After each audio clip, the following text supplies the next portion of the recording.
Welcome, everybody, to another episode of Absent Minded Podcast. This week, we're recording episode 13 on this fine August 26th. It's not fine. It's so goddamn hot here still. It's ridiculously hot. So hot.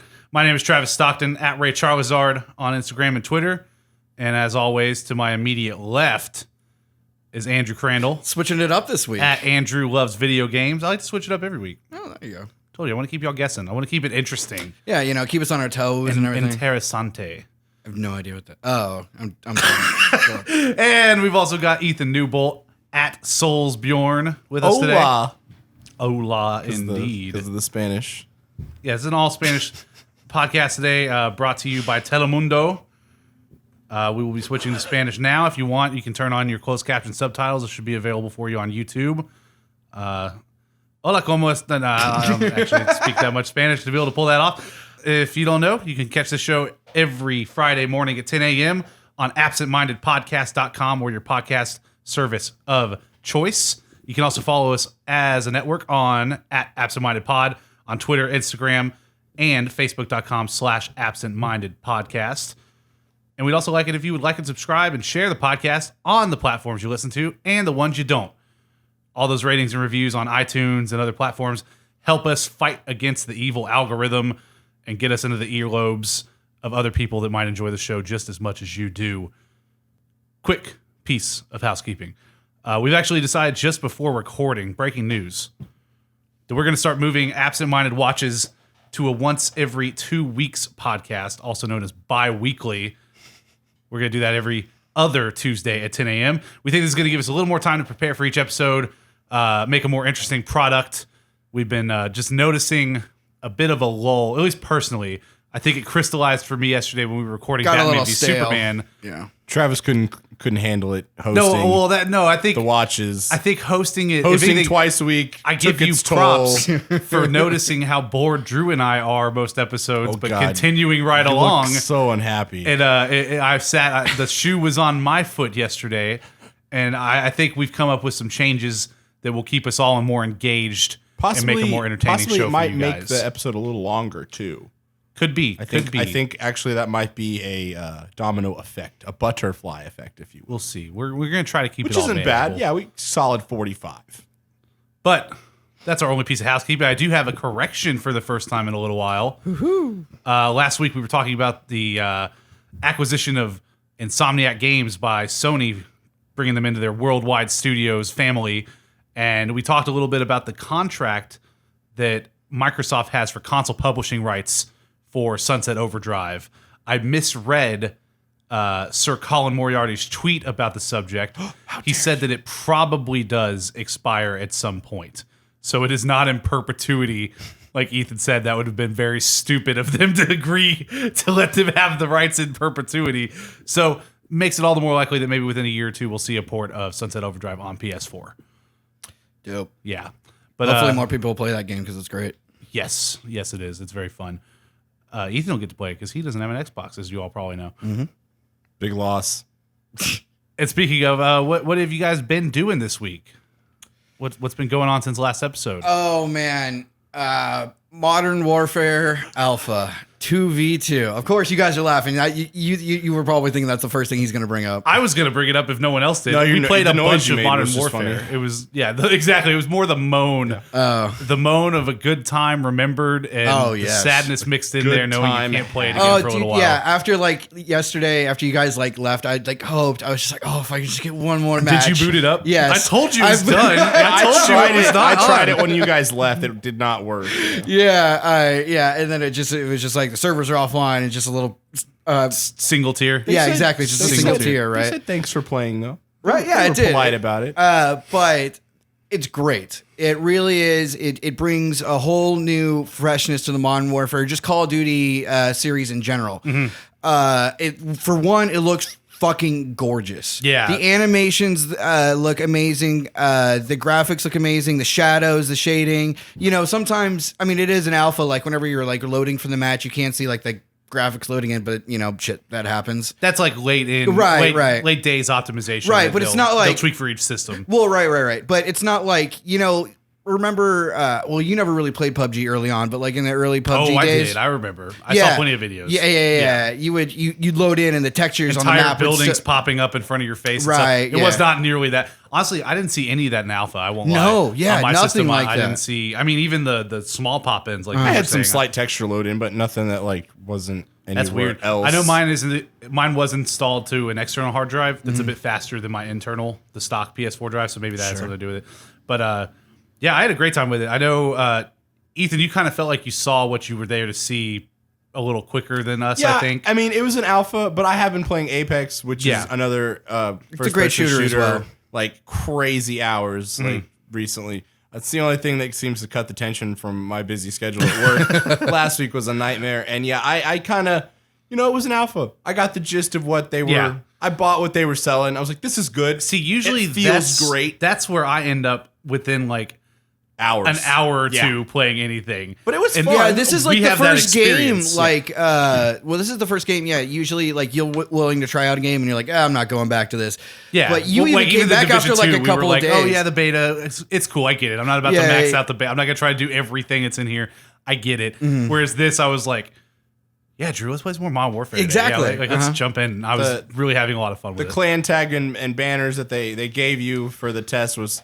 I'm sure all that's the locked more once sweeter. you buy it, but I was surprised to see how much of that just they had unlocked Just a from little, the moment. just a little taste. I wonder. you know? Yeah, and I'm sure they're going to be include like a create your own emblem system or something For like sure, that. there's got to Yeah. be, and I bet that's just a small sampling of Oh, what they for had. sure. Oh yeah, Definitely. definitely. That's exactly. They were just giving you a little something. Yeah. Just, Yeah. Here's what But we got. one other thing I just wanted to quick say about it is like the hitboxes just felt so perfect. Yeah, they did. Like compared to like even like if sorry I didn't mean to interrupt you. It's like compared to like when what is it, Black Ops 4 came out, and I thought I was like obsessed with that at the start, but even like whenever I kept playing it, a little longer and longer, I just realized this is the same Call of Duty bullshit. These hitboxes are shit. These abilities are horseshit. People are just like cheesing this game. Yeah. I didn't get that with this one at all. Like it So- felt like every single shot was deserved. What I think it is not necessarily just the hotbot or the hitboxes, Yeah. the hot boxes. Not just the hitboxes, but the networking feels like it's better. That's always Yeah. been my problem and my beef with the Call of Duty games. Is it if you're paying attention, like anyone who's ever played a Call of Duty has a million examples of that moment where you're sure that you were behind a wall and you just died, and then you watch the replay and somehow the bullet hits you because from the host's perspective you weren't behind that wall yet. That's a networking issue. That's where like the server and the client are not synced up, and that's where you see those moments where it's like, I swear my bullet should have hit him first, but the game shows that he headshot you where you're sure that you hit it. You saw that hit happen. And this didn't feel like that. And hitboxes come into play with that as well, because if the networking is tighter and the clients are communicating properly, your shots are going where they're supposed to go, which leads you to feel like it's just like that Dark Souls hitbox porn. You're right. And I think the animation engine plays in a lot to that too, where like you kind of touched on, the animations are phenomenal. Like remember That's our like, word. You don't get to say that. whenever one of our first games we were playing, you got a melee kill. Yeah. And like the animations with the melee now, there's more than one whenever you do two melees. Yeah, like I hit the guy in the chin with my rifle and Yeah. then brought the butt back down on him, and you see the body ragdoll react to both of those hits. And so many of the kills were so visceral. Like if you shoot someone in the arm, their arm jolts back Yeah. and they fall in the right There was way. that one time where like I got a round end kill with like an LMG just from hip firing, and I got the guy in the head, and like the blood splatter came out. And I remember at the end of the replay, you were just like, Jesus. There were a lot of yeah. replay moments where we're just both like, wow, Right. like it's just very visceral. Like But it's not too like. It does it very well. It's not too overly gory. It doesn't like world at war. yeah, it's not it. Quentin Tarantino. Like Yeah. No, I mean, you're dead after you get killed, so you really don't even get to see it other than the Right. kill Yeah. cam. But have other Call of Duties had melee, like unarmed, equipped? yeah. Unarmed? I don't Yeah, know. I think 'cause, that's I mean, a game mode thing. In this one, you had like literally those fists were weapons. Like that was a separate thing. That wasn't just showing your arms. Was it you I played with or was it? It might have been when we were already over the here guy that yesterday punched me to death? Yeah. Oh, yeah, that happened was to me me. a couple of That times was during me, that. yeah. He even yeah. taunted you during the match. Oh, He's yeah. like, bro, how about this? I'll go easy on you. I will go in unarmed. The shit talk. And he like dodges your shot and then just goes and beats you to The death. salt and shit talk are amazing. It's half the game. Like I Yeah. kept playing because it's just like I want to hear some more people shit talk me because it's fucking funny. Yeah, we had a great time. I know for sure I wasn't completely set, but I think because I always play the campaigns anyway, that this is one I'm probably going to pre-order. Yeah, me too. I don't recommend most Definitely. people do that. I'm gonna wait and see how if I'm gonna it's wait. buggy, if they like load it with microtransactions 6 months in. This is a game I'm going to pre-order. I'm going to get the disc copy, play the campaign, see how long I enjoy the multiplayer. If anything shady happens, I'll just go sell the game. Right. But so maybe just don't pre-order digitally because you're stuck with that shit. Shit's for life. I was able, because I mentioned last week that I had started a Final Fantasy VII playthrough again. Yeah. Got through all of disc 1 by recording last week. Nice. By, I think it was like 3 or 4 days ago now, I did get the Platinum Trophy for Final Fantasy VII. Finished all of disc 2 and 3, beat all the different weapons, Nice. got all the ultimate, the limit breaks for every character, all the level 4 ones. That's still a fun game. Oh yeah. A lot more straightforward than I remember it Game. being. It's a good game. to See, be perfectly I've never, honest. for as much as I played that game, I've never gotten beaten all the weapons or gotten all the limit. There breaks was a and everything. lot of extra shit in this game I had never seen before. Yeah. Just like, because I full disclosure, I followed a guide. Oh no, of course. I have a job. I have things I have to do. I was not about to root around in this game for 150 fucking hours. Yeah, but I also have never followed a guide that Should- specifically. Yeah. to- Your for that trophy kind of list have playthrough. an asterisk next to it. Oh, it should absolutely. He's like the Yeah, Barry Bonds of video games. Yeah, you want another confession? Don't call out Barry I Bonds. never legitimately beat the brutal mode in Uncharted 4. Or I'm sorry, Crushing, because there was a glitch if you had the disc-based copy where you could uninstall the game, take out the disc, put it back in, then cancel the patch, and you would be at version 1.0. And there was a progression glitch where you could just start the prologue on Crushing, beat that, which is just like a long cutscene basically, Yeah. and then load up the epilogue, which is another one that's just a long cutscene. And when you finish the epilogue, it says, "Oh, you beat the first and last mission. You did it all in Crushing. Good job!" It gives you that Job. trophy. Yay, good And that's how I job. popped the platinum for that game. So Nice. I'm so I have proud no of you. shame. I will do my best. But yeah, some of those How do platinums you sleep at night? Shuhei would be proud. soundly, and with completed games deleted from my system. Yeah, I honestly, I really want to get back in and try to go at 7 again because there's been an attempt, didn't get far, don't know why, can't remember.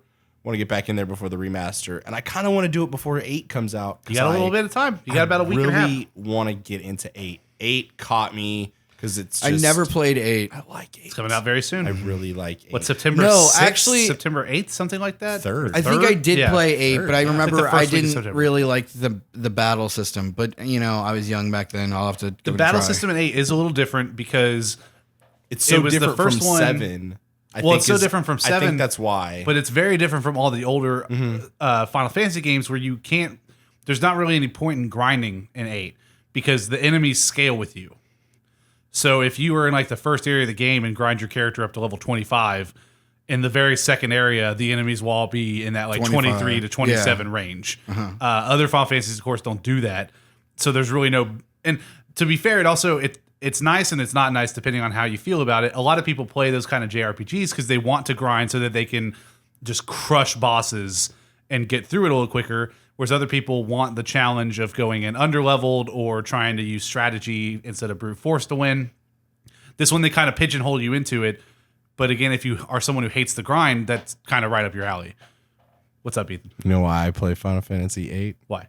Fucking Triple Triad. I know you do. Yeah, I know you're looking forward to that triple triad. Triple Triad is the best card game made inside of a game. Next to Gwent. I was about to say Gwent would like is- a word, sir. Gwent is up there, but fucking motherfucking Triple As much as you talk, I don't even remember triple triad. So I'm got. It's in What 14. is that game? It's just a card game in 8, like in the universe of 8. It's amazing. Oh, okay. It's one of those It's mini just because there's amazing. another one. I can't remember. Tetramaster, I think, is the one that's in Final Fantasy 9 and Final Fantasy 11. Garbage. It's not good. That one's all RNG and just- Comparatively, And there's so many garbage. trophies wrapped in around Tetramaster in Final Fantasy 9. There are It's 3 really good aggravating. games in the Final Fantasy World Series.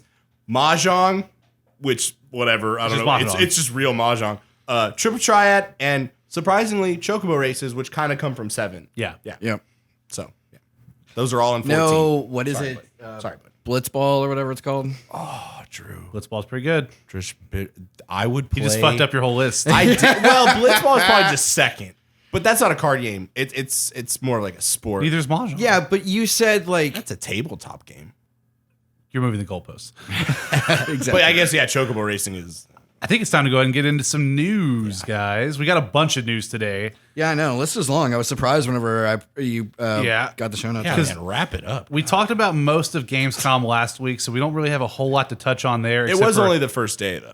Well, yeah, but that was like the bulk of it. Yeah, the rest there are wasn't- smaller there interviews. wasn't much else going on. I have a couple of interview quotes in well, here. I did finally watch that Watch Dogs Gamescom presentation. Oh yeah, well that's not. Yeah, what did you think about that? I thought it was pretty cool. Yeah. Excited for it. You like the I'm old just- man may die randomly? Yes, exactly. I think that's like I'm excited for all the possibilities that they're going to throw at you in Yeah. this game and give you the freedom to do what you want and multiple characters. Like what the fuck? It's feeling super wacky, and someone put it really well the other day that this is like Watch Dogs' transition into like the Saints Row kind of universe where it's just like nothing in is that serious Gamescom anymore, presentation, they were and- like, "Oh, that's a nice hat," and it's the box that it just says "twat" on it. Yeah. Yeah, Watch Dogs Legion still continuing to look really, really good. It makes me like once I get done with like Yakuza and some other games, like I started Watch Dogs 2 a long time ago, and I got pretty decently through it. I just need to go back and probably finish out the last like half of that game. Yeah, and that's another one too. Like most Ubisoft games, like you can main path it pretty easily. Like Yeah, if you ignore exactly. some of the side stuff, you don't have to visit every single location if you Right. don't want to. You can. You can.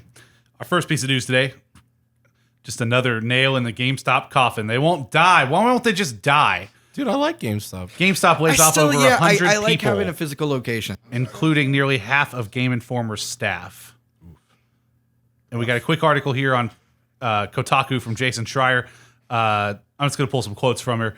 As part of the previously announced GameStop reboot initiative to transform our business for the future and improve our financial performance, we can confirm a workplace reduction was implemented, impacting more than 120 corporate staff positions, representing approximately 14% of our total associate base at our company headquarters, as well as some other offices. So wait, hold on. What's up? Corporate staff, main office space, those aren't like GameStop employees. Those are like suit people. Yeah, but I think GameStop employees are wrapped in there as well. I mean, Well, this those specifically, aren't this corporate. is about, No, It just says GameStop lays off over 100 people, and these are the details. That this is the corporate side as well. Oh, okay. But they've had small amounts of layoffs going on because remember, yeah, fair, I don't remember sure. if we talked about it, but a week or two ago was the one. I know we talked in person at least about how they had laid off about like 15 regional managers across the country, which is one for every region that they operate in. but regions can be, big. Sure, but it's Trust me. And there's I also know. been stores that have been closing down. This has been a process that's been going no, I on know. over the last 2 years. They're or so. downsizing. Yeah, exactly. While these changes are difficult, they were necessary to reduce costs and better align the organization with our efforts to optimize the business to meet our future objectives and success factors. That is some I am a tasty robot. word salad. We recognize that this is a difficult day for our company and particularly for those associates impacted. We appreciate their dedication and service to GameStop and are committed to supporting them during this time of transition. This news comes just weeks after GameStop laid off dozens of regional managers following a brutal year that saw the company try and then stop trying to sell itself. GameStop's stock has plummeted over the years as the retailer continues to struggle to stay afloat in a world where digital distribution has grown to dominate gaming. The layoffs blindsided staff at Game Informer today. 7 of the popular magazine's editors announced on Twitter this afternoon that they had been laid off, including one who was on vacation at the time. Per Game Informer's masthead, the magazine has 19 full-time editorial staff. Presumably that's minus the 7 that were just let go. Go on vacation, come back. You don't work here anymore. You don't have health insurance anymore. Yeah. You don't have a job anymore. Yeah, and there were little bits of news throughout the week. Drew, I know that you saw that one of these guys, Imran Khan, is now working at Kind of Funny as a contractor. He's on Kind of Funny Games Daily, probably Gamescast and other stuff eventually. So, yeah, hopefully all these people get back on their feet. I think we're all vaguely familiar with games. What? Want some water? Oh, no, I'm okay. I got beer. I think we're all vaguely familiar with Game Podcast Informer. We've all juice. seen those magazines. I'm sure we all walked into a GameStop at some point and I like. do you want to subscribe? Do you want to going get a into free GameStop. subscription? You know what? I'm not embarrassed to admit it. I have a GameStop. You got your Power Up I have a rewards card Power in Up there. rewards card in my wallet. I literally have a Game Informer on the counter right over there. It's right there. I don't have a problem with the right store there. necessarily. Store I do credit. think they need change. Yeah. Sure, it's like half comic book, half game store. They don't really know what they want to be in this world. Yeah. It was like, I remember like 10 years ago was the change whenever they started to be like, It's probably expired. they started to throw in more extra stuff, like the plushies and the models Pop and idols, everything like those that. things. You walk into one now and it looks like a happy version of Hot Topic. Yeah. It's just Yeah, fucking it's a pop heads brighter all the version. time. That's and a really good t-shirts comparison. everywhere and coffee mugs and BB-8 all sorts of toys. media. Yeah. And, yeah. backpacks. Paraphernalia. Yeah, it's I don't have a problem with it so much as, just probably what most people feel about it. You walk in there, you cannot just buy something without being asked about pre-ordering 5 or 6 different new games that are coming out. Yep. Hey, does it cost anything to pre-order? We just want to have your phone number and call you incessantly and send you emails and get you on our newsletter. And also, do you want to add this $10 insurance to your used game in case it doesn't work, even though we're supposed to test these things and sell them with the guarantee it's going to work? But hey, buy this insurance and here's what you bought this game for $60 yesterday. I can give you about $350 for that. yeah, that's that's definitely one of their harder issues. And their whole business model, and again, this is what they're trying to solve, is that their business model is clearly not sustainable and that the efforts they've made over the years to try to diversify have not helped. Look, they realize Blockbuster's mistake. They don't want to end up like them. They're trying. They're trying. They are trying. They Love you, are GameStop. trying. Love you. Next up, quick story about Persona 5 Royal. Not Royale, like I keep saying every week. The Royal is set to have new endings and improved pacing. I know. I don't know why I keep saying the Royale. You want a there's Persona so many 5 Royale with Battle cheese. Royale games. That's the problem. You know what they call Persona 5 in Japan? The Royale with new endings and improved pacing. That's what they call it. The September 2019 issue of Game Informer, rest in peace magazine, released earlier this month, includes an article on Persona 5 soon. Royal. The feature includes some new details given from director Daiki Ito and producer Kazuhisa Wada. On Persona 5 Royal's expanded content, quote, simply put, there's 30% increase in new features. That's a lot. However, Yeah. we've adjusted the overall playtime so it isn't too different from Persona 5. Rather than saying the game has been expanded, it might be more appropriate to say that it has deepened. Ito and Wada also state that the game will feature see- improved that makes pacing sense. and quicker experience gain, which are elements allowing Persona 5 Royal to have a similar playtime length as the original game. The developers discussed improved pacing in terms of gameplay in a previous interview. Persona 5 Royal has a substantial extra school term that continues the tale beyond the original ending. The game is made so that you can still enjoy the original storyline and ending, Wada and Ito say. We think that the newly added scenes help to deepen the feeling of the game. How that ties in with the new term is something we would love for you to experience yourself, but depending on how you play, we've prepared several new endings unique to P5R. I don't know. Maybe I'll actually play it. Yeah, this is good news for you. And they said in another interview, too, that they had done some tweaks similar to what they had done with Persona 4 Golden, where when you start up the game for the first time, you can customize things like battle frequency, how difficult the enemies are, if you want to increase how quickly you gain experience or make it harder to gain experience, increase how much like money you earn in fights, things like that. So, but they were clear to make sure that it didn't break the balance of the game or anything. It's just Okay. if you want to maybe take your 100-hour playthrough and squeeze it down to 80 to 85 hours just by Increasing giving the like a XP 20% or money XP boost or something, so yeah. that less grinding. Maybe you got to spend less time in Mementos, which is like the dungeon in this game with multiple floors and stuff. In Persona 4 Golden, it was handled really well. It was by no means just an easy game all of a sudden because of these changes and this customization. So definitely looking forward to that. The more I hear about this game, the more excited I am to dump another 100 hours into it. Next up, Control is coming out in just a couple days, and the reviews Tomorrow, are in. actually, I believe. I thought it was out today. It comes out tomorrow. Yeah. Because I was looking at it in the PlayStation Store today. August 27th is the day that it comes out. Got that one on pre-order. What are you guys looking at? I heard the AC turn off. That's all I heard. No, sorry. Just a car outside just don't know what had me he's- spooked for a second. Sorry. Don't know what he's. Why were looking your why is the car spooky? Just the way that it parked and everything. But it's probably someone delivering food or something. All Yeah. right. Anyway, Controls reviews are looking pretty good. Yeah, all the embargoes must have lifted today because all the reviews have poured out. Yeah, I have a tweet about that. Yep, on opencritic.com. It's got an 84 out of 100 average rating across all the different publications that they factor into their algorithm, and 90% of those are recommendations for the title. Game comes out on August 27th on PlayStation 4, Xbox One, and PC.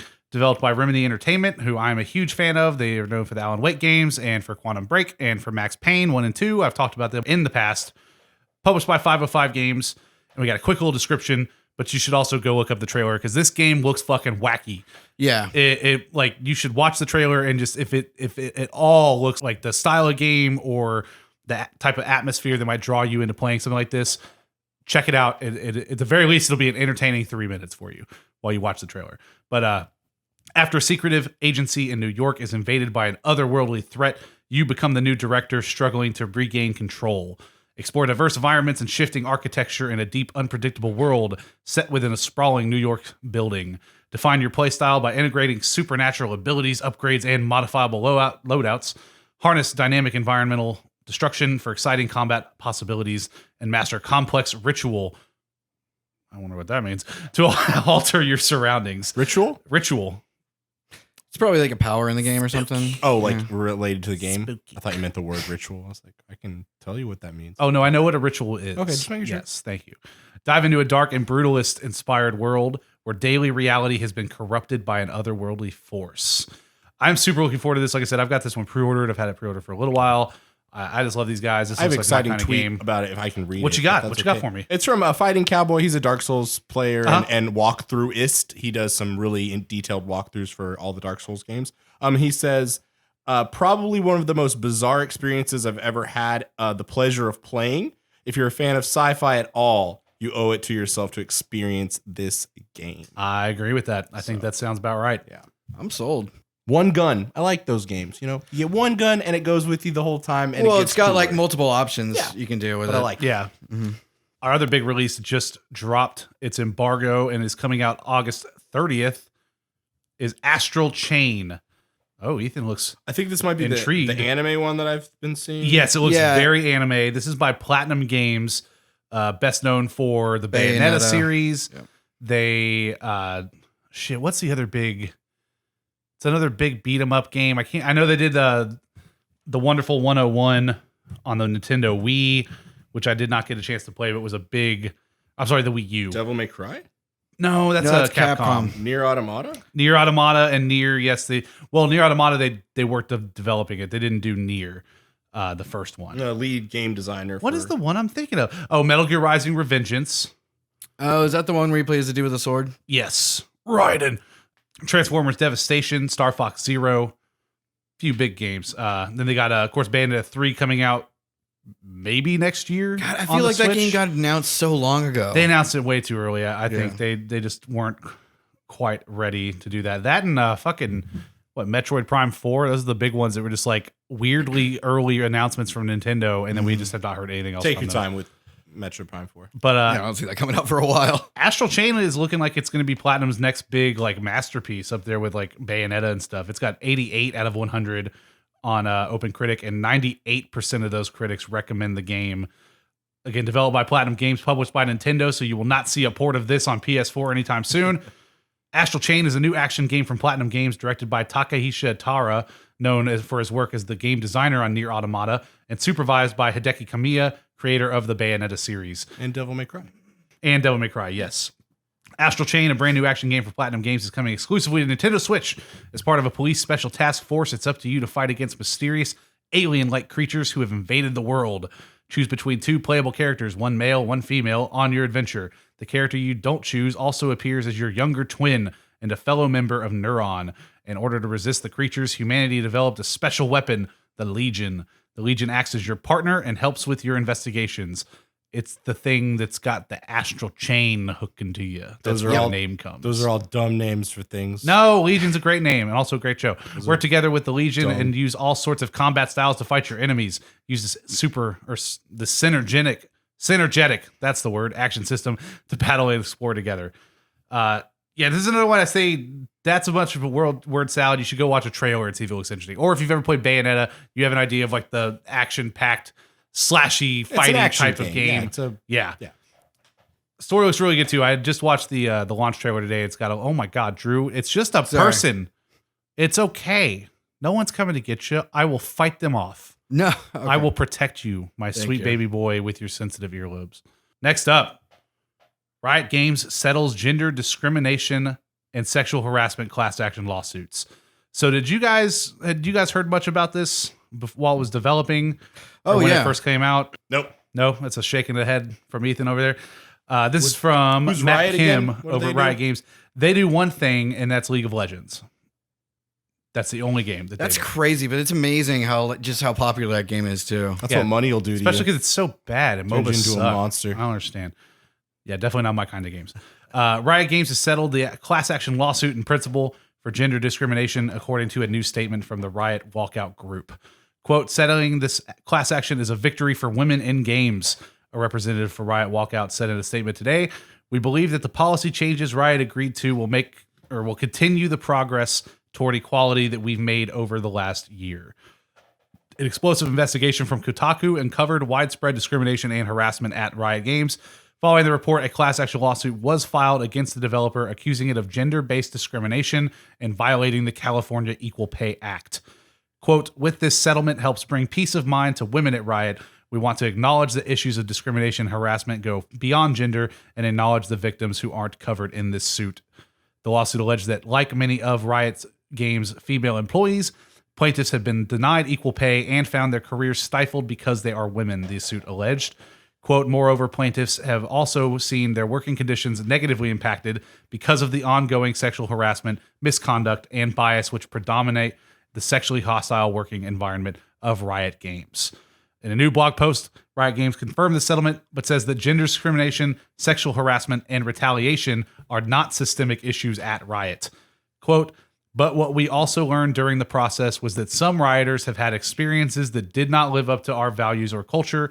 In addition, we've encountered considerable fatigue among rioters who have been drained by constant engagement with the internal and external dialogues emerging from these lawsuits and recurring media cycles. Interesting wording there. Well, so it sounds like they're saying this isn't happening, and then people's Twitters are saying other things. Well, they're also saying that what we don't like here at Riot Games is how drained they all are because of how much everyone's talking about the fact that we're being sued for sexual harassment and gender discrimination. They just don't want that PR. It's you guys, the media, and the dirty lawyers, the media representing the accusers that are really hurting the people we're here. Not the harassment. They were like, we could have gone into arbitration, but we just thought it was better to settle or something like that.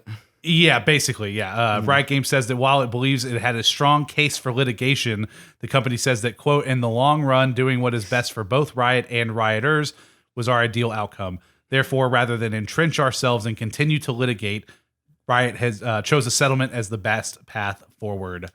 The details of the settlement have not been disclosed, etc., etc. That sounds like a bullshit statement to me, big time. Especially because for anyone that's not aware, one of the main people that was accused in this original class action lawsuit was one of the co-founders of the company. So it's not just some dude. Wasn't he just like farting on people? Is that the guy? Well, again, it was a lot more than that. But yeah, one of the stories was that he would just like go around to people's desks and like fart on them. Hey, like, which I know sexual harassment isn't pretty, you know. It can be awkward sometimes. It can just be unwanted. It's what it is. It's all the time. Yeah, exactly. It's always unwanted. That's why it's harassment. Yeah, but yeah. Or harassment. It doesn't have to be like really raunchy and sexy. Yeah, I don't have the details of what all this guy was doing at the time, but it was definitely more than just one person. Dusting. It's horrible. But there was a lot more going on than just that. That's just the one that sticks out because you're just like, because it's hilarious. What grown adult is like doing just that farting on people in a business setting? Yeah, like it makes Sick, no sense. Twisted man. But yeah, again, the things with like gender discrimination when it comes to pay raises and stuff. Obviously, that's not like your coworker's not doing that. It's someone above you, and of course that adds in all the power dynamic issues that we have in so many of these cases and stuff like that where who do you speak out to when it's your fucking boss? And then also the HR. This was one of those companies too where they were talking about how there's just like a huge amount of difference between like how many male employees there are versus female, and that like most of the HR department was run by men and stuff. So it's literally like it was impossible for a lot of these people to do any talking. I definitely recommend anyone who's interested to go check out the Kotaku article that came out. If you look up Kotaku Riot Games investigation, I'm sure you'll find all of the details that you are needing for that. But good that they settled. Hopefully some of those people that were involved get a nice payout and a raise and the promotions they earn and shit like that. But and a also nice super office shitty away response from that guy. Yeah, like not the response I would expect from a company that actually learned its lesson. And also that guy still works there in his same position. So there's that. Take a sip of my beer. Sounds like a trend in our corporate America, if you ask me. That it does. Well, I mean, since they settled, that's why he's still in his position. I think if they actually like fought it, I don't think he would be where he is still. Well, the fact that they wanted to fight it in the beginning and clearly said, we think we would have won our case anyway. Oh, right. I forgot about that. Okay. But you're right. Maybe one of the settlement terms that they made was just like, hey, we'll pay you whatever, but also he's staying. Don't mention this guy's name all the time, and he's going to keep his position, and we're going to make him take some fucking course. Right. And otherwise, if they had gone through with the litigation, his name would have been dragged through the mud in public. Like, this would have been a bigger case. I mean, if this dude's just like fucking crop dust in his office, like what else? That's not the only example. I really wish I had more than one example of the stories people were telling, because that's just the one that sticks out for sure. I think as well, I might be misquoting here, but I don't think believe he's any of the also quotes been included like, the term crop dusting. Well, that was from our number one news journalist, Ethan Newbolt over here, one of our top contributors. But what I was going to say is that I think he was also there's been times where he's just been like creepy towards like women or something like that. Yes. Yeah, exactly. So I don't mean to make light of their what they've been through. I just may be a small time country chicken lawyer, but I don't pretend to understand this whole shit. So I ain't gonna talk about it. They don't handle sexual harassment too good in the small town countries. Right. Small time county? Small time country. Chicken coops. But didn't this take place in California? Yes. Yeah, California. Yeah, exactly. Next up, Ubisoft wants to invest in new IP from Marie Delisandre at MCV UK. Who? Oh, sorry. Marie. No, I got it right. Delisandre. Almost like Melisandre from Game of Thrones. Yeah. But who? Marie. Who? Delisandre. Yeah. From MCV UK. And what are all three of those things? I don't know. I've never seen this website before. Besides UK, I know what that stands for. MCV Games. I don't know. I was going to look up an acronym, but maybe it's like IGN. Maybe MCV just means I thought MCV. you misspelled MCU. Or no. something. I don't know. No, I did not. Ubisoft's EMEA executive director, Elaine Corr, shared this firm's ambitions of doubling down on new IP during an interview with MCV at Gamescom. And we can fairly assume that this new lease on life is connected to Vivendi selling its last shares in Ubisoft in March after years of aggressive attempts to take control of the company. So for those of you who are not aware, Vivendi is this big financial company, I guess. They're just like these conglomerate. They're like an enormous company whose company, there's probably a term for this. Corporation. I'm not big on the finances. I may be a small town finance guy, but I don't know anything about what Vivendi is as a company. But I know that for a very long time, they had a large chunk of Ubisoft and had been slowly trying to gain a majority stake in the company so they could do a buyout of them. And they were getting fairly aggressive. So up to 2 or 3 years ago, it was always a question of whether or not Vivendi was just going to finally buy out Ubisoft, and just Ubisoft has always been independent. I mean, even as they're one of those developers and publishers where, as big as they seem now, they started as an independent company. That's crazy. And they've fought to maintain their independence this whole time, and Vivendi keeps coming in and wanting to get all corporate up in their asses. Right. And so for a very long time, it was very up in the air. And within this last couple years, Ubisoft was able to raise enough money and basically buy back Vivendi's portions. And Vivendi finally said, you know what, we'll leave you guys alone. They sold back the rest of their stuff to Ubisoft, so they are now entirely owned again. Quote, freedom is fantastic, Corr beamed when he asked how Ubisoft Ubisoft's future was looking now that Vivendi was out of the picture. We are an independent company. We want to remain independent. God, the font is so small on this article for some reason. That's the problem. Here we go. this tiny ass laptop Get your screen. shit together. It's the article, man. It's like 8-point font unless you zoom in. We are an independent company. We want to remain independent. That's the best way we can grow, and we have proven that already many times. So Jesus, this article is just written weird, or the beer's hitting me. I'm sorry, guys. I apologize. So we are happy to be able to decide what we want to decide when we want to decide it in the future. With new ambitions in sight, Ubisoft now has to find a balance between trying new things and servicing its existing live games. Quote, it's a challenge because we need a lot of talent to do that, so we are going to continue hiring talent in the studios. We plan to have more in the next 5 years.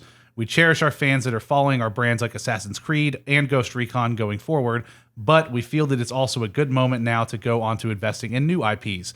There are lots of new technologies appearing. PC is still developing fast. There are new consoles coming next year. The streaming technology is there. Cross-play is also something that will excite players, so we feel it's the right time to create new genres and new IPs for us. After all, if the sun can shine on these ones, we'll have them for a long time to come. And that's nice. Very much the vision for Ubisoft's upcoming new IP, Gods and Monsters, created by the team behind Assassin's Creed Odyssey and out in March next year. That's that like... It's the kind of cartoonier looking one that's set in Greece. It was like the very last trailer they had during their showcase at E3. Never mind. No, it's something. Do we know what type of game is it going to be? Presumably, it's by the Assassin's Creed Odyssey team. Presumably, it's going to be like a more family-friendly type of game like that. Like, not so much the blood and guts and stuff, but still an action RPG. Neat. Just looks a little more vibrant, like a cel-shaded, cartoonish kind of art style. It being from the team behind Odyssey, you can imagine what the gameplay might feel like, but on a smaller scale. Did they do? I'm probably wrong. Did they do Tom Clancy's Rainbow Six Siege? Yes. That is them? Yeah, Ubisoft does all the Tom Clancy games. Okay. They have the rights to those titles. I thought. Yeah, cool. Yeah, people like that game. It's very popular. Yeah, and the rest of this article is just more quotes about them and other games they'd had problems with, like Starlink and stuff like that. But, this is always good. Ubisoft, I think when we look at the playing field for a lot of the ones that we consider these big AAA companies, like I said, they're independent, but we look at them almost at the same way as we look at an Activision or an EA or a Bethesda, where they put out these huge AAA games every year. Like they're on a cycle. We always get new Assassin's Creed games. We got Watch Dogs Legion coming out soon, the Rainbow Six games, the Tom Clancy games, like the Division, all those things. These are all huge tentpole titles that seem to come out on a cycle, and that's good. They do such a good job innovating with those games, especially when we see the turnaround for a franchise like Assassin's Creed, where it was starting to die down a little bit with what was they hit a wall. Yeah, what was the one in France? Unity, and then Syndicate was the one in London. Definitely. And then all of a sudden, Origins comes out. They finally decide, let's take a year off from Assassin's Creed. Happens to be around the time they start getting freedom from Vivendi, and they don't have to satisfy that fiduciary responsibility anymore. And then boom, we get the best Assassin's Creed game in years. They improve on it even further the next year with Odyssey. We're getting titles like Rainbow Six, where with Siege, if someone else had bought them, we'd be on Siege 2 already, whereas instead they have decided, no, we want to keep this live game going on. Again, like they said last time, into this next generation of consoles, we're still going to be building on Siege. It's like Rocket League. Not making League. people buy Siege 2. Yeah. It's not broken. Don't fix it. Yeah, so the fact that they see all that success, and as a company, they think, cool, let's put all that money into innovation and making new games instead of thinking, fuck yeah, double up on Assassin's Creed, double up on Tom Clancy games. That's always good to see. Yeah, I love so many of the teams up there. I love a lot of the people that work at those studios. Yeah, you've always loved Ubisoft. Yeah, I've always had a big soft spot in my heart for their games, and I look forward to whatever is coming next. Next up, Yakuza Remastered Collection has finally been announced for release in the West. It's going to combine Yakuza 3, 4, and 5 on PS4 and PS4 Pro, remastered at 1080p, 60 frames per second. Oh, yeah. Yes. If you played Kiwami 2 or Yakuza Kiwami, I guess it's really closer to Yakuza Kiwami, and that like the way the fidelity is going to look, because this is one, they're not overhauling the engine. It's not on the same engine as Yakuza 6 or anything. These are the straight ports from the PS3 versions of the game, but running at 1080p and double the frame rate.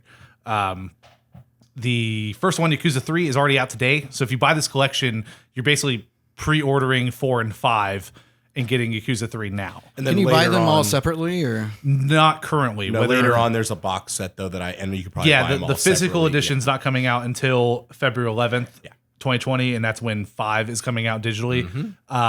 Whether or not they split those up on the digital versions, once that happens, that's totally possible. But right now, the only way to get it is it's $60 for all 3, which is still a steal. Yeah, oh, each of God. these is like a 100-hour long game on the low end. And then the big difference is that Yakuza 3 through 5, I think it was all 3 of them, had various amounts of cut content when they came to the West the first times. I can see here that it says Shogi, Mahjong, and the massage parlor. You can imagine what that entails. Right. All of those were removed from the North American releases of the games. And then there were certain like side quests and stuff like that were removed as well.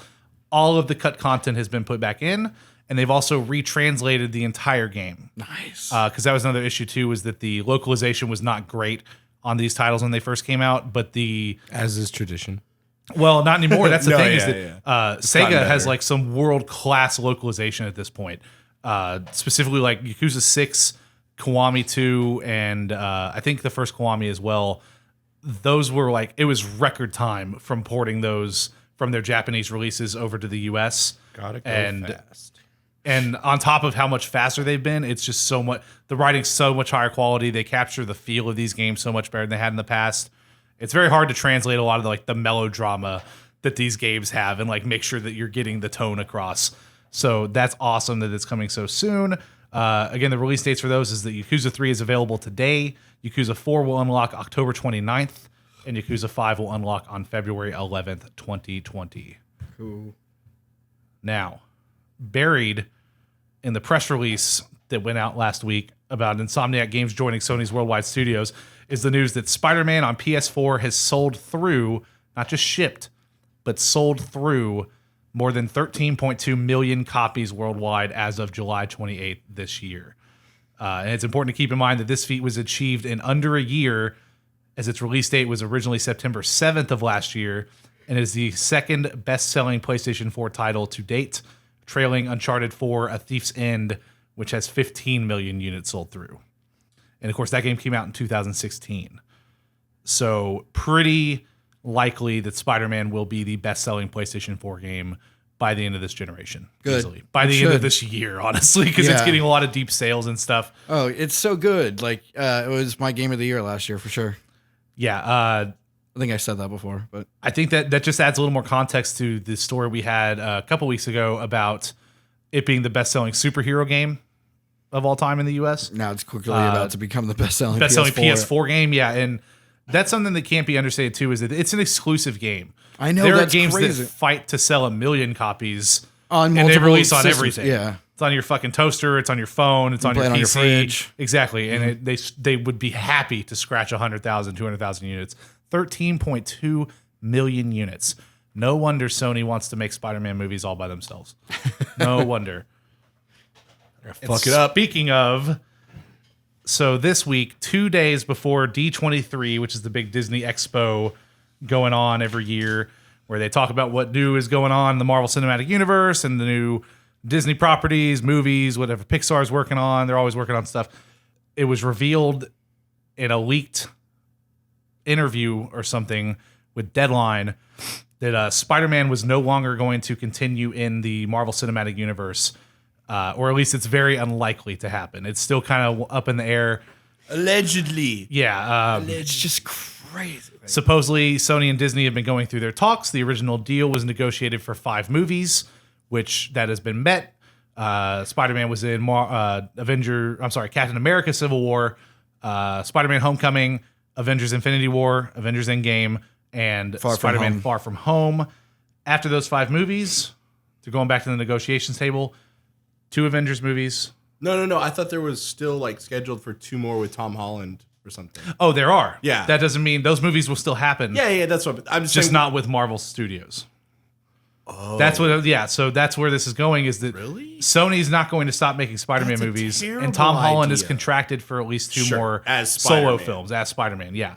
It's terrible. Yeah, So- but it's just like let's build this whole universe that he can no longer interact with. Yeah.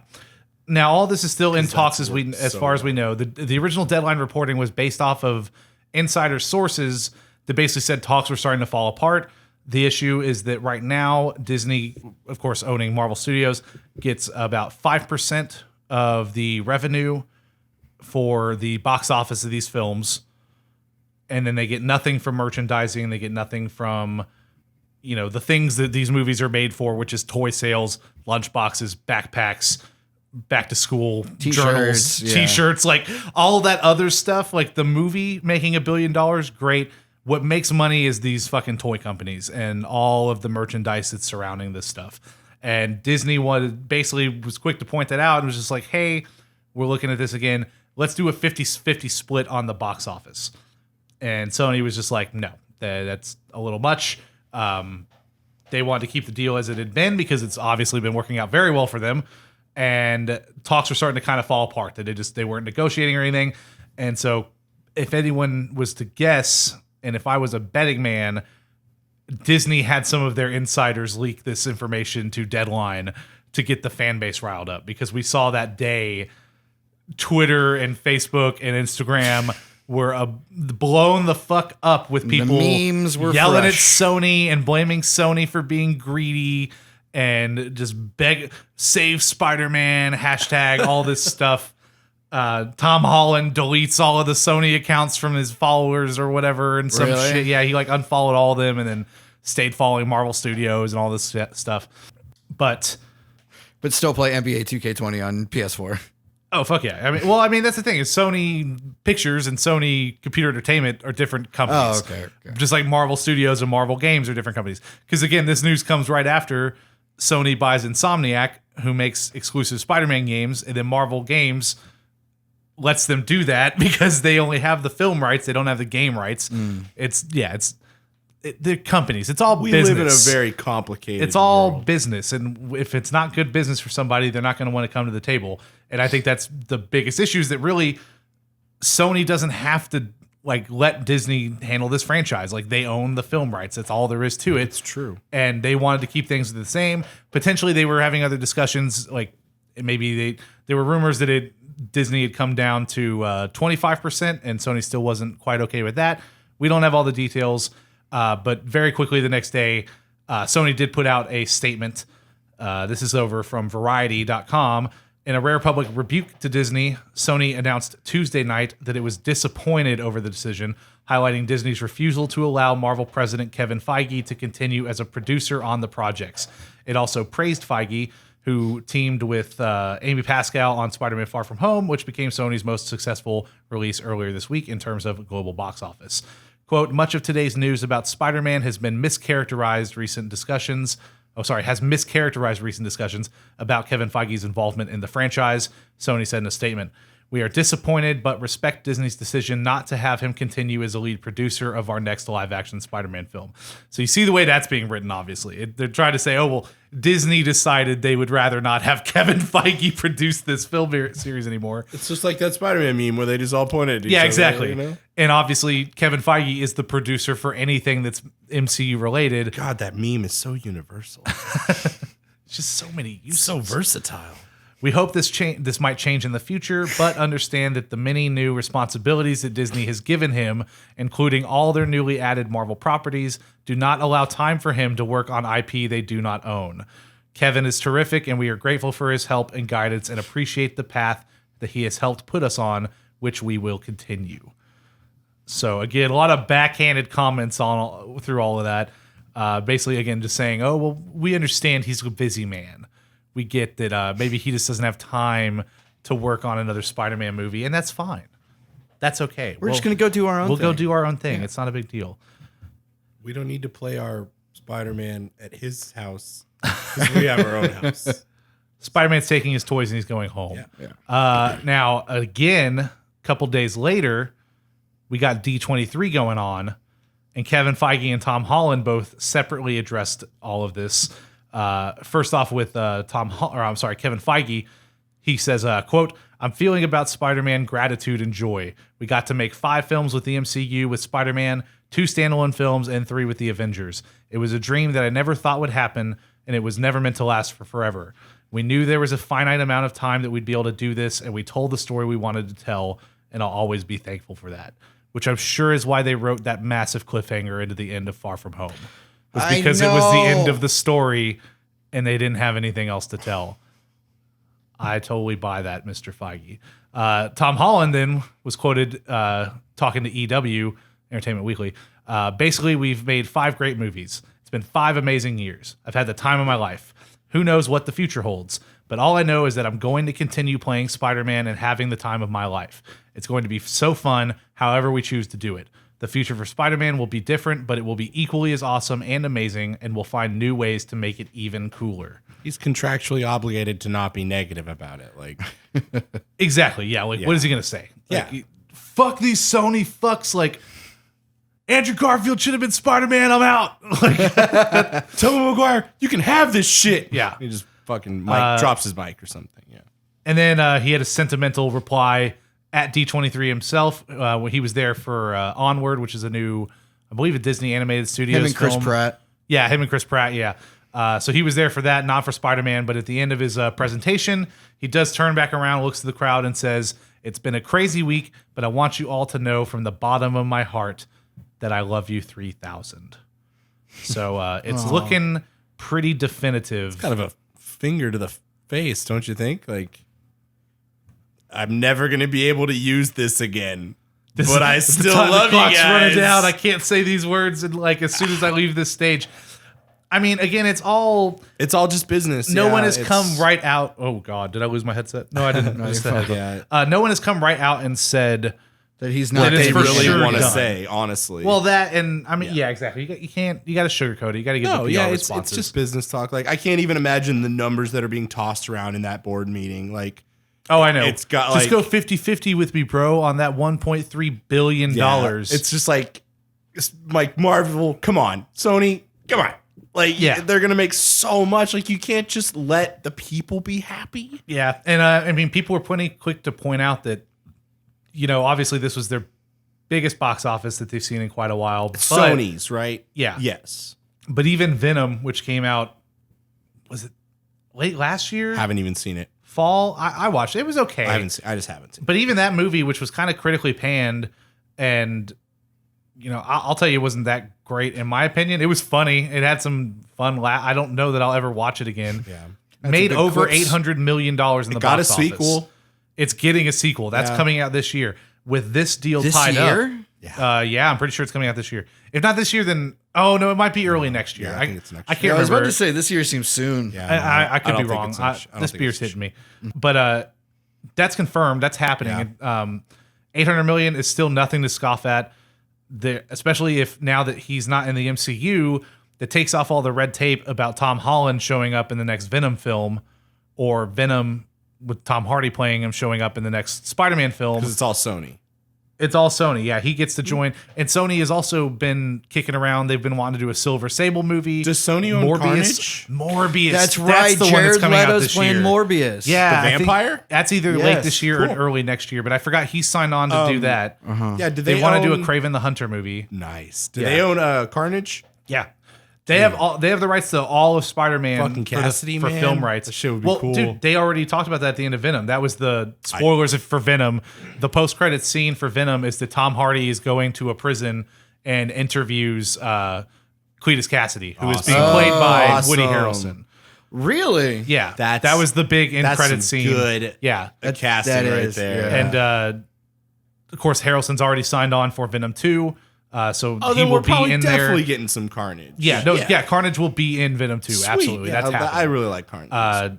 So that's the thing, is that if anything, like, this is a boon to Spider-Man to get people on the Marvel side happy with. We love Holland, like, so we're going to go see anything he's in probably. But can we trust Sony to handle it No, by themselves? not at all. Absolutely not. Yeah, Like, no, they that's could the totally fuck it problem. up. They could absolutely fuck it up. But Marvel just has it down so well. But as far as the numbers are concerned, even their biggest Sony fuck ups have never been as bad as, say, Warner Brothers and DC's. like X-Men. The worst Spider-Man movie still made like $650 million. Granted, that was quite a few years ago now with, I think, Amazing Spider-Man 2. That's what I was going to say. on a smallish budget. I think it was around 120 million or something. So a decent return, but that was also what drove them to decide to work with Marvel in the first place. So it really just depends on if they can keep their shit just together enough. Maybe they learned enough, or what they think is enough. Yeah, because and they think they can do it. What some people don't know is that Kevin Feige is an uncredited producer on Venom. Like, he was involved with some of that. They had his phone number, you know. Yeah, exactly. Like, it just, I think on a base level, to be like, if it works out that we can pair Venom with Spider-Man in the future, what should we not do? Like, what villains can we not introduce? What do you guys not have? I think it was just the most basic of cooperations to say, let's not shoot ourselves in the foot and in our universe kill a character that maybe is going to pop up in the next Avengers movie or something. So who knows what the future brings with that? It is still all up in the air. If anything, my theory is that Tom Holland goes and does his own thing for a couple movies with Sony, and then in 2-3 years, this gets revisited again. It will. There's nothing that could stop this from being like, again, like when comics cross over. Like there's still the ability that, maybe one big event, some super event, they're like, can we use Spider-Man for Secret Wars or something? And he's Disney in like one obviously big Avengers movie. Wants everything that is involved with Marvel. Sure. I mean, Marvel wants everything involved with Marvel. They want to reconsolidate They if won't they could. let this go. But Sony, and it's the same token for Sony, they will never lose the Spider-Man rights. And for they films. shouldn't. Like, they should, no. But we don't want them to. Well, no, they as a business, they shouldn't lose True, it. But they shouldn't, again, unless they can do it as well, they shouldn't just try to do it themselves. Yeah. Now, I think that's a good segue into the rest of our D23 news roundup. So D23, of course, that happened this last week. Lots of stuff happened. The first thing, I've got this kind of in order from when it happened, but also just in order to make it make sense within context of everything else that went down. So Disney Plus, we know that's coming this year, launching November 12th. It's going to be $6.99 a month. It's going to be a combination of everything from Disney to Marvel to Pixar to National Geographic to, I mean, I guess a lot of Fox stuff. Basically any Fox stuff that's not already on Hulu and not rated R.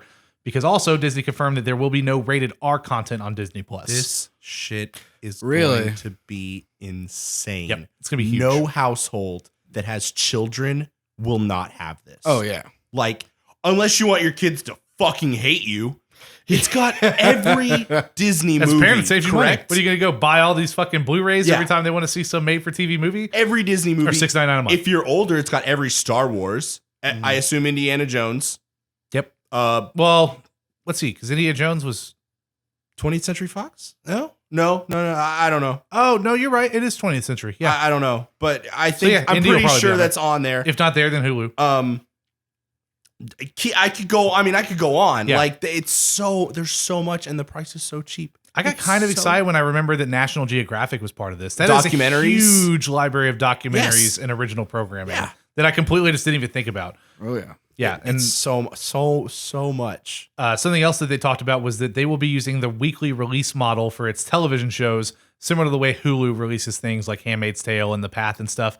The opposite of what Netflix does, where They just drop an entire season the day one. So I think that's a better model, honestly, because like whenever I get like the weekly as a shows new on, like, streaming service, absolutely. And this is for like their original content. Like, Yeah, it's like The Mandalorian when it comes out day Will be one with weekly. Disney Plus. You'll get episode 1.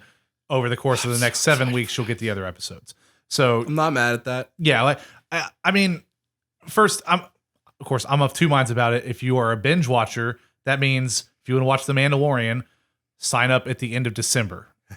Watch it all in fucking 8 hours, and then that'll be it. There's your binge. It doesn't hurt you if it comes out weekly, but it's nothing but a boon for Disney, because if you were Disney, do you want your big new Star Wars show to drop day one and everyone talks about it for 24 hours on Twitter and then and it's then gone. all the hype is Well, gone? not even Or do that. you want them talking about it for 8 weeks, Yeah. 2 months Not even that. into your service? You release everything, there is a higher chance that more people are going to watch everything that's on there. Yeah. You'll hit a wall. Sign up for a of- month, watch it, drop off. Yeah, you'll hit a wall of people either running out of content or just dropping off because of whatever faster by releasing everything all at once. It just makes more sense to little taste. Give you little treats. There you go. Little niblets.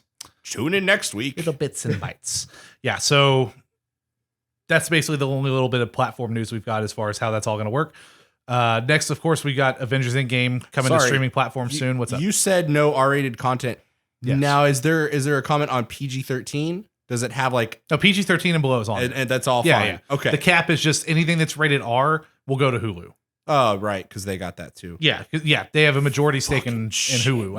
I think now if they don't just outright own Hulu, they're like it's like 70% because they already owned close to the majority before, and then they acquired Fox, and Fox was the second largest majority. I don't know how I didn't realize that, but yeah, there's a lot of if tendrils where like when Simpsons- you start looking at it, you're like Disney owns FX now. Simpsons already is on Hulu. Disney so- owns, of course, Fox Sports. The only thing they don't own is Fox News. Fox News is its own thing. Yeah. They're the Fox News organization now, and then everything else Fox touches between 20th Century, Spotlight, Disney probably Searchlight, all that stuff. It probably doesn't want Fox News. Yeah, no, they got ABC. They don't need it. They own ABC. Avengers Endgame will be streaming on Disney Plus and only Disney Plus starting December 11th. It doesn't. Not surprising. Woo! Excited for that. Mostly just the streaming announcement, honestly, for when people are going to get to watch this. Because again, people are still waiting for it to be on Netflix, and Yeah. it's not going to be. Yep, won't be. And I guess they didn't say, but you got to imagine that means November 12th when this launches, Captain Marvel will be on there. Yeah, I think so. Because Probably Captain Marvel came makes out, a sense. month and a half before month- Endgame. And it Before is Endgame. still yet to release anywhere other than like on Blu-ray and If you, stuff. well, and if you purchase digitally. Yeah. So that was an obvious one, but we have a firm date for December 11th. Christmas holidays, watch Endgame when you want. Makes sense. Haley Atwell will return as Peggy Carter, also known in this What If from Marvel as Captain Britain. So we talked about the Is things she that we actually had gonna seen. be Captain She is Britain? going to be Captain Whoa. Britain in the What If series. Wow. If And she- I think all of these are just like one-off episodes. yeah, yeah. And if she's bringing the same like charisma and just That actressness, hot British just accent. to that she did to the Carter series, this is gonna be awesome. I always love a woman that can kick my ass. And it's funny too. I will point out that was one of the things that we caught in the logo for What If, where we said that there was the Union Jack in the middle of the What If logo. So we had a little. So maybe there was had a lot number more on to one. that. Yeah. So I think that adds credence to some of the other things Awesome. that we picked out of that. Next, we got Emily Van Camp is coming back as Sharon Carter in The Falcon and the Winter Soldier. Good. And they got some explaining to do to her. And that's the lady. because she made out with her uncle. That's the lady that was like Is Cap her uncle? Oh yeah. technically, yeah. Uh-huh. So or was Peggy her grandmother? Or was it mother? Yeah, Peggy was, I think, her grandmother. Great Yeah. uncle's even creepier. We have to. I don't know. We're not getting into time travel today. We won't get into that. Yeah, this is the one from like Civil War. Sorry, the where he. Winter Soldier. Winter She was Soldier. the I haven't seen that one as much as the other ones. It's the best one. practically It's the I've best never one. seen it. She was the basically. Shield agent that like lived next door to Steve Rogers and Winter Soldier, and because all we see is that she's like this cute girl that lives next door to him, and they keep running into each other, and then when all of the Shield the Hydra stuff goes down and he gets back to his apartment, Pretty sure. Sharon like breaks in, and that's when she admits that like she's working for Shield, and Yeah, whatever. so she's another Shield agent. Cool. Of course she is because she's related to Peggy Carter, so of course she would be tied up on that. But yeah, she's coming back. Last time we saw her was Civil War, I think. Yeah. That's when they have their little smoochy moment. Yeah. The Loki series will be 6 hours in runtime. They didn't give us an episode count, but presumably that's going to be in the area of 6 to 8 episodes. Neat. If it's a hard hour a piece, Great. 6 episodes. If it's more what we expect, 45 to 55 minutes or so, Still great. Yeah. that'll make it for more like 8. So, and it will pick up right after Loki disappears at Endgame. So That makes like, sense. Snap, he's in a new place. Let's tell a story. Yeah. Probably how that's going to go. Yeah. Sounds good. I'm all in. And then we got WandaVision. This more shit details blows about my this. mind. I saw a tiny, like, not a screenshot, but like a. Like concept art or something. Yes, I saw- yeah. the picture. It was more of a very 1950s, 60s. Yeah. And I think you were correct with what you predicted in the talk, where it was like, this is gonna be her world, Yeah. and I Like don't her think, idealized version of what she would have wanted. and I don't think Vision's gonna be a robot. I think he's just gonna be A regular human, dude, yeah. and she's just gonna get to have her way until somebody figures it Giggity. out and is just That's like, going to lead into Doctor Strange and the Multiverse of Something. I Madness, don't know. probably. It's all yeah. He connected. comes in and snaps her reality all or something like connected. that. So they gave a couple more details about WandaVision, and like y'all said, 1950s inspired by The Dick Van Dyke Show was the one thrown around, and it was announced that Kat Dennings and Randall Park would be coming back and reprising their roles in the series. So I wonder how they're going to do that. That's going to be interesting. Probably children. Kat I would Dennings was, imagine. of course, Natalie neighbors or Portman's something. buddy, scientist friend, and Thor. and Thor the Dark And then World. Randall Park was in the Ant-Man movies. Yeah, he was the Shield assigned agent. Shield agent or FBI agent keep or a track some of, officer Scott, yeah. to keep track of him. Yeah. Well, also someone else that's going to be in WandaVision is Catherine Hahn. She was in. That was announced. That's Yeah, right. she was in. She was Adam Scott's wife in Step Brothers, and she fucks John C. Reilly in But the so bathroom. this is her first new MCU. Yeah, this is like her first Okay, MCU appearance. I read that and I was like, was she in as a character before? No, this I is know, her of course, first that's time. Andrew's like one Catherine flat. Hahn thing. So No, flat. Out she of was her a- whole thing, she's like, he fucks that. fucking. She was in Fucks Parks Will and Ferrell, Rec. that She was one in The movie. Goods. She was in a lot of in a stuff. lot of so stuff. flat. Yeah. God, this is what I pay for. Miss Marvel, She-Hulk, and Moon Knight all had series announced for Disney Plus. Great. Dope. Cool. Super awesome. Yeah. Yeah. Moon Knight is one of those lesser known ones that people really need to take more focus on because he is cool. I know next to nothing except he's like a magical Batman. So apparently he Basically. doesn't actually have any superpowers. Mm-hmm. His superpower is that he's insane and thinks he has superpowers, and he kind of gets himself into situations where they thought he just had kind of magical work out or something. powers or Really? something. No, apparently Is he's it almost just, like a he's just like a Domino-esque drunk, kind of thing? like psychotic person. That sounds amazing. Huh? Yeah, I was gonna say he's almost like a Domino in a way. He just Sounds in a like way more like somehow. Sounds more like Rorschach no, it's not like to luck me. is his power or okay. anything. From what I read, yeah, he's just kind of crazy in that it like that point, like he sees things other people don't, like as far as like because he's what people's paranoid. actions are going to be. Yeah, exactly. But then he's also an alcoholic. And now how much of that plays into this? Because I did read the comics very gritty and violent. And again, we do have a PG-13, But he has like hard He PG-13 has like cap. a super cool costume though. Yeah, he that's does. like legit. Yeah, he does. It does look cool from the little bits of Makes art it- I saw. Oh man, I have so many questions now. What was I gonna say? She-Hulk go ahead. can just like Oh yeah, crack a watermelon in between Mrs. her Marvel will legs. be cool because she's the first, I think, Muslim superhero. Yep. That's the stretchy one, right? Yeah, she almost Mr. Fantastic-y, but like Almost Mr. not as stretchy. Not quite as stretchy. Yeah, we don't have any casting or release dates for any of these, but it was just they announced that they are in development. They got Yeah. logos. Presumably, this is all Phase 5 stuff. Yeah, so when all that'll happen, when we start getting more news, you got to guess next year, the year after, closer to the end of Phase 4. They'll start talking a little bit more about that. Speaking of Phase 5, Black Panther 2 was officially announced. Ryan Coogler will be returning to direct, and it's got a release date of May 6th, 2022. And that is the first 2022 project that we have. So far away. Yeah, you're going to be old as dirt. God. Old as Maybe dirt. 32. Jesus Christ! This series is this whole universe series is gonna outlive us. Yeah, I know, right? Jesus! You're gonna be telling your grandkids. I remember going to see Iron Man 1 in the theater. I remember when my Iron Man was Tony Stank. Tony Stank.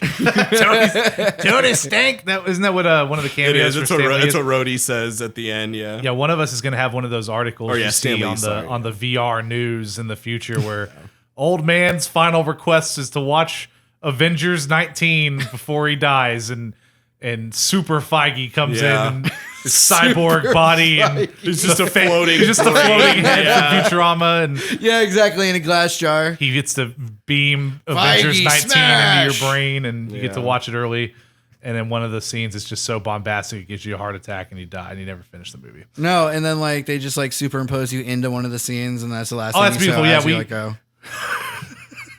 We've immortalized Ethan Newbolt's dead body and is one of the corpses in Avengers 19. See that corpse? That's my grandpa. That's my grandpa. Kit Harington, best known for his role as Jon Snow in Game of Thrones, joins the cast of The Eternals, playing Black Knight. Kind of wish you had put a lesser known thing that he did instead. Just Oh, put, yeah, like, best known for that one episode of Seventh Heaven he did when he was 8. Best no, you should have been best then it's known just for like, 7 wait. Days in Hell. It's like, wait a minute, Kit Harington wasn't he in Game of Thrones? Don't I know that name? I don't want it. Gemma Chan, who played Anita in Humans, that's the only thing I saw that she played. I think she was also a minor Who character and in what? Captain What Marvel. is Humans? Humans is a great fucking show, very sci-fi, set in the near future, where basically everybody has like a commodity android that looks exactly like a human being. Nice. And they're I know what mine almost would- like artificial intelligence. I know Like what mine Detroit would- become human. Yes. I know what mine would And- be for. And they that's what a lot of them were Really? used for in this movie. Don't fucking or the judge TV me. show. It's the future. But, So it's almost like Westworldish too. kind of, yeah. So Yeah. she plays Anita, who is a robot who is one of a group of like 4 or 5 that actually gain human consciousness. Oh, boo. So they're not. So again, very much like Detroit, where they're. I won't get too much into the series. It's a really good series, though. I think it was done in collaboration with BBC America and Channel 4. Always good shit. A lot of recognizable actors in that one, as far as like TV land goes. But yeah, go watch Humans. That's a good show. Good for sci-fi people. She's joined the cast as the role of Cersei, who is another one of the Eternals as well. Cersei? Yes, Lannister. Kit Harington? Cersei? Oh my god. No, it's funny because when I was writing this up, I could have swore I read that Kit Harington was playing a character named Cersei. So I was like, that's weird. And then I Googled Gemma Chan and was like, oh, I got that backwards. Next up, we finally got the trailer for The Mandalorian that originally debuted at San Diego Comic-Con. That was the one I dropped like the really low quality 30-second clip of that someone recorded on their camera yeah. in the Slack not long ago, and it looked badass then. Oh, and dude. it looks even more This badass now. Oh hell looked yeah! I'm awesome. so Like, excited for this. that Out of shot- everything, I think this is probably one of the things I'm most excited for out of this Oh list. yeah, dude. Shot with the robot where his arms just Oh, like yeah, fucking that like was so swing fucking back and cool. forth. That's God cool. damn. It That's looks so like cool. it's going to be just an 8-hour Star Wars film because Bill Burr shooting aliens. watching this great. trailer does not give off the impression that it's made for TV. Like the production Oh, it values looks are really high insane. quality, like an actual fucking Star Wars All of movie. the special effects are like just as good as what you'd find in like The Last Jedi. What Disney is shooting for, and I don't know why they would shoot for anything less. They're shooting for HBO quality, if not better. Oh, it's Oh no, better. they're shooting Like, for straight already. up film quality. They're Like, literally going. Yeah, they're basically going. They are like. Yeah. Let's not joke. Who, if anyone's got the money to do this, to It's like just them. give a masturbatory, high quality Star Wars film that just happens to be split up into 8 parts, it's Disney. Like, I mean, this looks so cool. If you have not seen this trailer, you absolutely need to go look at it. We do know it's going to be set after Return of the Jedi by a couple of years, but like well before A New Hope. Oh no, The Force Awakens. Force Awakens. Yeah. So this is Boba Fett. No, this is a different Mandalorian. Yeah. Boba Fett's Lame. well, supposedly in the canon, he's alive. He's not coming out of the Sarlacc. Could he be in the show? And We don't know. he's gonna be like. Oh, is that true? In the canon, they've already said that he's like alive. So in the novelization for Return of the Jedi, it's like there's some moment where he crawls out okay. somehow. I thought it was just like it's like a embellished like his hand reaches out or something. I don't know. I just know that okay. in one of the books that's still part of the canon and was not moved over to Legends, Boba Fett survives that whole thing. So he's out there somewhere. Oh, is that what they call the expanded universe before the Disney takeover? Is Star Wars Legends? Yes. Yeah. Okay. Anything that's determined that was not canon is Legends. Okay. Because it could or could not be real. 'Cause it's a legend. In the canon, the legends are referred to as stories that have been told by people in the canon universe. Call them fucking rumors like- at that point. Exactly, yeah. None of this has been proven.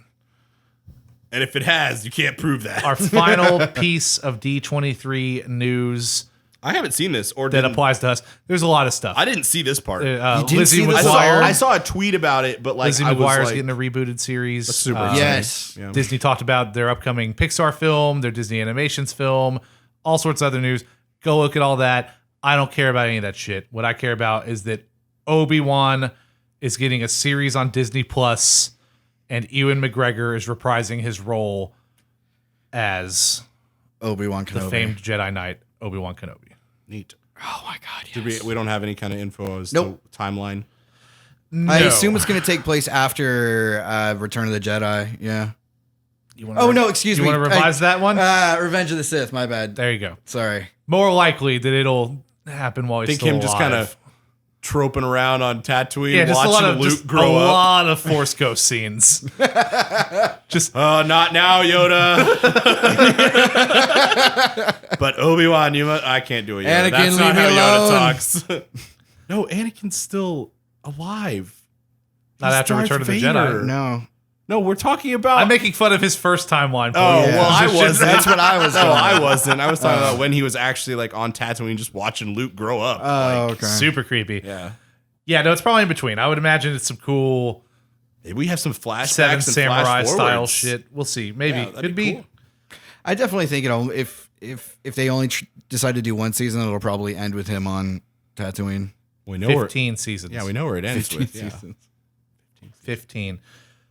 Yeah, the memes won.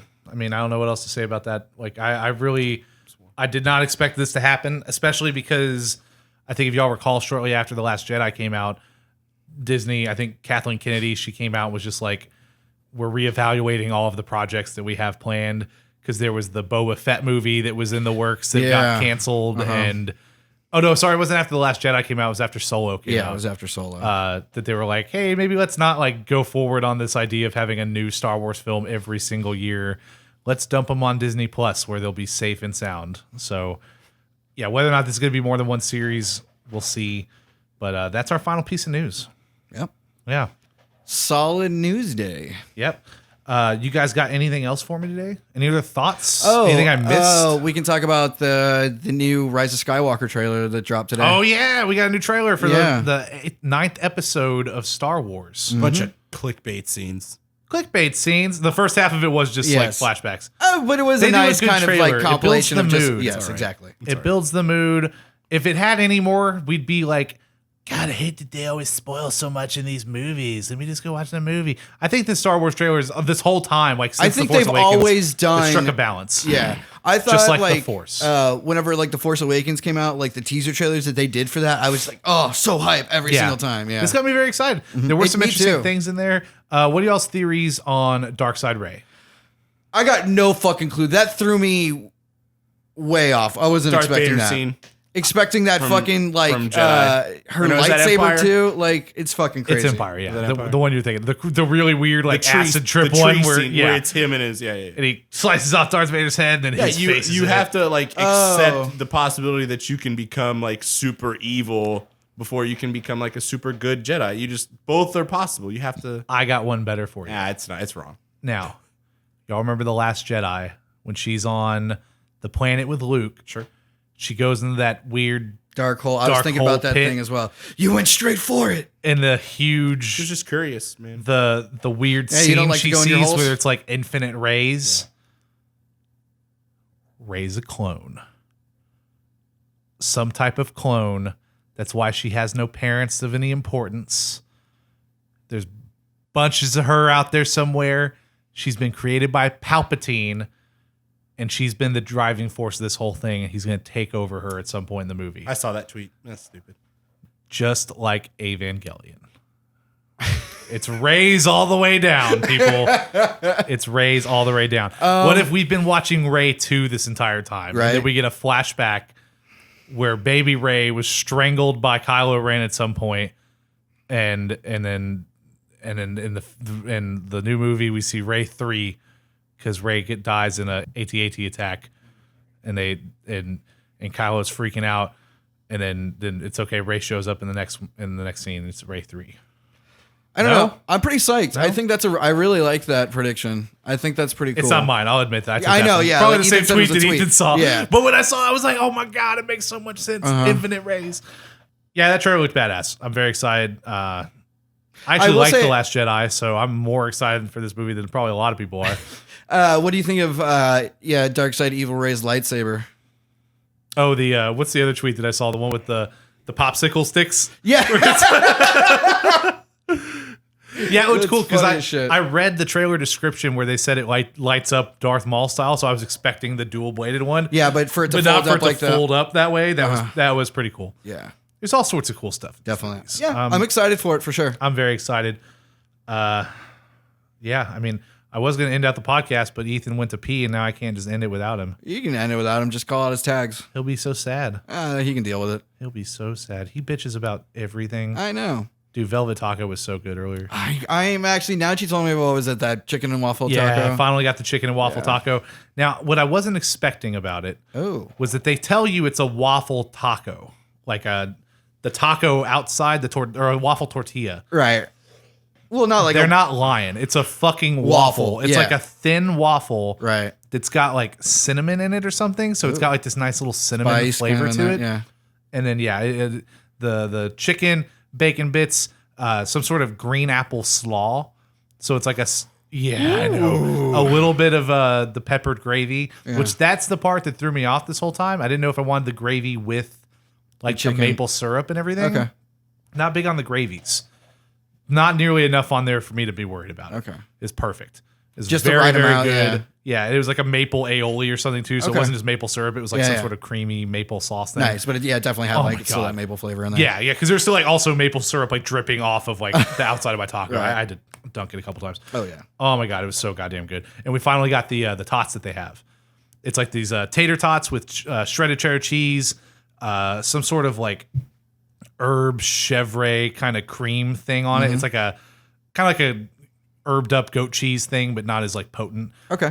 Chevre, I think I'm probably pronouncing that wrong, but I've had it before. I knew what it was when I bit into it. Right. And then a whole fucking fried egg thrown on top of that bad boy. Woo. Yeah, runny like I like it. Ugh. Oh my god, it's so Don't like good. runny eggs, man. God, you're so weird. Even my dad loves runny eggs. I'm just like, that's why your dad's a cool guy. And that's why I loved having beers with your dad. Okay? Yeah, my dad. Hey, you'd appreciate that. He'll hear this and eventually. Oh yeah, he had some funny stories the time that we went to what was it, the farm? Was that where we went that day? I think so. Yeah. That was a good time. Oh yeah. What's your dad's name? Chuck. Chuck, you're a cool dude. We need to get a beer sometime. And what was the other taco I had? I got the it was another one I hadn't had before. I've been trying to get something new each time. It was their taco of the month. I don't remember what the fuck it was. It was like some sort of weird chunk chicken and like a weird caramelized glaze thing, and then cilantro lime rice. I know you like cilantro. Lost me on the diced last up part. pineapple on it. It was weird. It reminded me of Indian food. Maybe that was what they were going for. Maybe for like a curry taco. Ethan, or something. what are you doing in there? Jesus. I've been trying to fill time. All right. This has been episode 13 of the Absent Minded Podcast. Each and every week, we get together with you every Friday at 10 a.m. to talk to you about all the nerdy shit that we care about, and we think you will too. My name is Travis Stockton, at Ray Charles Art on Twitch. Well, not Twitch, not yet. Twitter and Instagram. With me, as always, is Andrew Crandell, at Andrew Loves Video Games. And in the bathroom doing God knows what is Ethan Newbolt, at Sorrels Bjorn on Twitch, Twitter, and Instagram. That's me. He's back. Sorry. Yeah, my stomach hurts. So Your stomach always hurts. it does. Is it the pulled pork I taco? think it's the pulled pork taco. God, how does it go through you so I fast? don't know. I had a Beck's burger today for the first time in a while. Oh, dude, I've only had that one time, and it was with you. And I've been dying to go back. What did You we- took me for the first time. Really? Yeah. Was I it don't the one on remember what we went for. 1960? Yeah. Oh fuck! I don't know. Yeah, that was the only time I've ever been. And because we couldn't figure out what we wanted to eat. And you drove by and you're like, Beck's, that place is really good. I was like, I never heard about that. And you're like, you've never heard of Beck's? And you like jumped into the turn lane and brought us in. And I was like, okay, I guess that's what we're getting to. That's dangerous. There's light traffic. And I'm probably exaggerating. I'm sure Drew is the most respectful driver you could ask for in his fervency to get us into that Beck's Prime. Oh, he's been to Beck, so he knows. He gets it. Oh, yeah. Okay. Well, then he was just as crazy as it sounded like. Anyway, thanks a lot, guys. Appreciate y'all listening. Take care. See you next week. Love you. I love you all. Bye-bye.